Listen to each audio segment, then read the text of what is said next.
Hello guys, welcome back to another video. तो guys, इस video में हम लोग जिस कंपनी के बारे में डिस्कस करने वाले हैं, ये कंपनी बेसिकली वेस्ट पेपर को रिसाइकिल करके क्राफ्ट पेपर मैन्युफैक्चर करती है।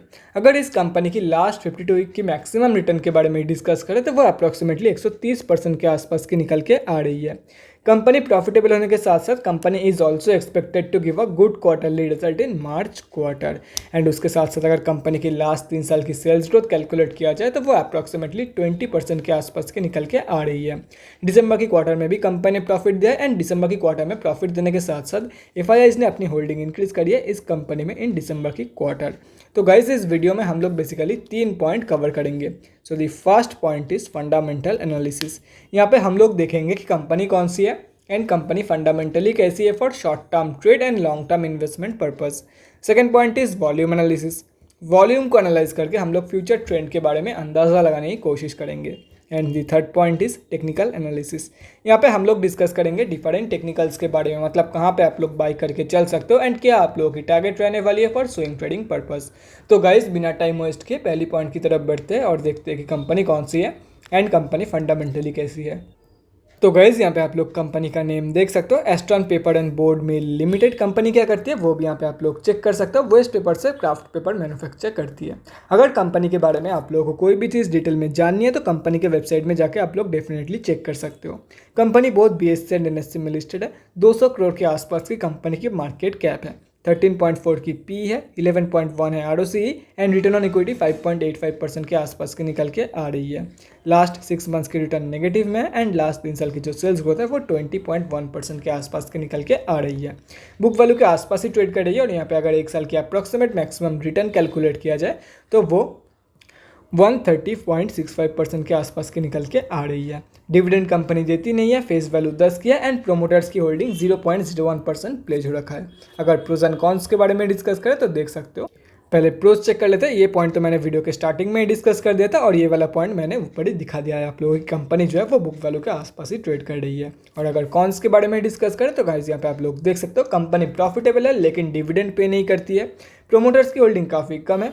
कंपनी की अगर 3 साल की रिटर्न ऑन इक्विटी कैलकुलेट किया जाए तो वो 10.22% के आसपास की निकल के आ रही है, जो कि 3 साल के कंपेरिजन में कम है। और लास्ट 3 साल में प्रोमोटर्स की होल्डिंग करीब 17% के आसपास कम हुई है। अगर क्वार्टरली रिजल्ट के बारे में डिस्कस करें तो वैसे यहाँ पे देख सकते हो सितंबर की क्वार्टर की कंपैरिजन में कंपनी ने काफ़ी सही सेल्स दिखाई है इन दिसंबर की क्वार्टर। और यहाँ पे अगर नेट प्रॉफिट के बारे में डिस्कस करें तो अगर नेट प्रॉफिट में भी काफ़ी सही जंप देखने को मिला है इन दिसंबर की क्वार्टर कंपेयर टू सितंबर की क्वार्टर। करंट DTM में कंपनी एक रिकॉर्ड ब्रेकिंग सेल्स दे रही है, जैसे कि यहाँ पे आप लोग देख सकते हो। तो बाय द एंड ऑफ 2022 की फाइनेंशियल ईयर आप लोग 650 करोड़ के आसपास की सेल्स एक्सपेक्ट कर सकते हो फ्रॉम दिस कंपनी। और अगर करंट DTM की प्रॉफिट के बारे में डिस्कस करें तो यहाँ पे 15 करोड़ के आसपास की प्रॉफिट दे रही है। बैलेंस शीट के बारे में डिस्कस करें तो गाइस देख सकते हो 131 करोड़ के आसपास की पॉजिटिव रिजर्व मौजूद है कंपनी के पास एंड डेट है ओनली 60 करोड़ के आसपास की। रिजर्व के साथ साथ कंपनी ने डेट भी इंक्रीज किया है, लेकिन अभी भी अगर देखा जाए तो टोटली कंट्रोल डेट रहने वाली है कंपनी के पास।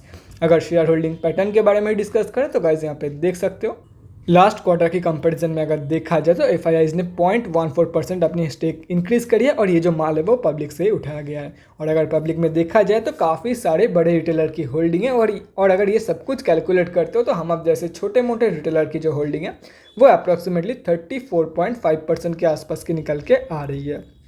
अभी कंक्लूजन पे आते हैं कि कंपनी एक्चुअली कैसी है for short term trade and long term investment purpose.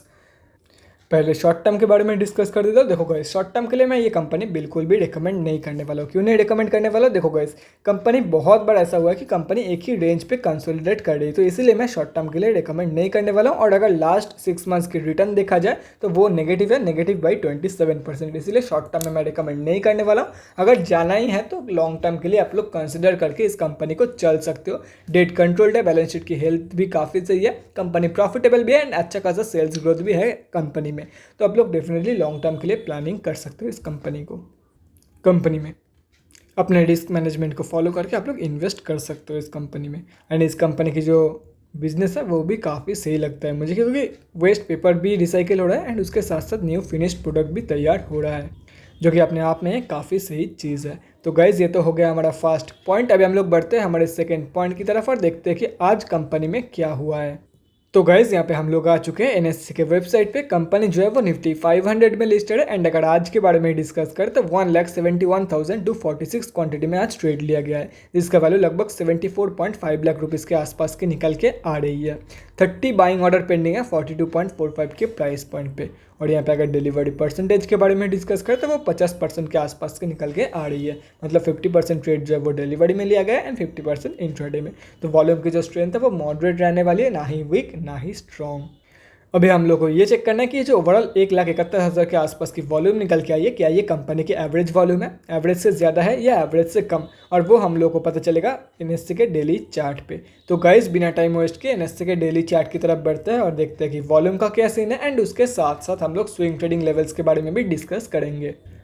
तो गाइज यहाँ पे हम लोग आ चुके हैं एनएससी के डेली चार्ट पे। अगर आज के बारे में डिस्कस करें तो आज ये कंपनी 0.35% डाउन था, 42 रुपीज़ 45 पैसे के आसपास कंपनी अभी ट्रेड कर रही है। और यहाँ पे अगर आज के वॉल्यूम के बारे में डिस्कस करें तो आज की जो वॉल्यूम की स्ट्रेंथ है वो पहले मैं बता देता हूँ। आज की जो वॉल्यूम की स्ट्रेंथ है वो मॉडरेट रहने वाली है एंड वॉल्यूम जो है वो अबव द एवरेज लाइन रहने वाली है, जैसे कि यहाँ पे आप लोग चेक कर सकते हो। और लगातार 2 दिनों से काफ़ी भारी सेलिंग हो रही है इस कंपनी में, जैसे कि यहाँ पे आप लोग चेक कर सकते हो। और कंपनी जो है वो एक रेजिस्टेंस को रिस्पेक्ट करके, ये जो रेजिस्टेंस है इसको रिस्पेक्ट करके इसके नीचे ही ट्रेड कर रही है। Wait for the breakout of this resistance. Otherwise देखो 2 तरीके से यहाँ पे ट्रेड ले सकते हो। एक ट्रेड हो गया नॉर्मल लेवल्स को फॉलो करके, यहाँ पे बाउंस बैक कंफर्मेशन के बाद बाय कर लिया फॉर द टारगेट ऑफ 45.4। ये भी कर सकते हो एंड ये भी कर सकते हो वेट फॉर द ब्रेकआउट।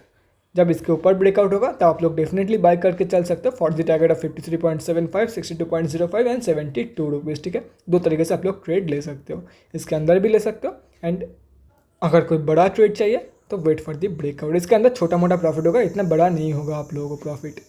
सभी के सभी लेवल्स आप लोगों के सामने हैं। तो guys that's it for this video. अगले वीडियो में मिलते हैं गाइज। Thanks for watching. और गाइज अगर आप लोगों के मन में कोई भी डाउट या क्वेरी रहती है स्टॉक मार्केट या किसी भी स्टॉक से रिलेटेड तो कमेंट सेक्शन में कमेंट करके मुझसे पूछ सकते हो, या तो फिर मेरे इंस्टाग्राम का लिंक आप लोगों को डिस्क्रिप्शन बॉक्स में मिल जाएगा, जाके वहाँ पर मुझे DM कर सकते हो for an 1-on-1 conversation. Thanks again for watching guys. Bye guys and definitely guys stay safe.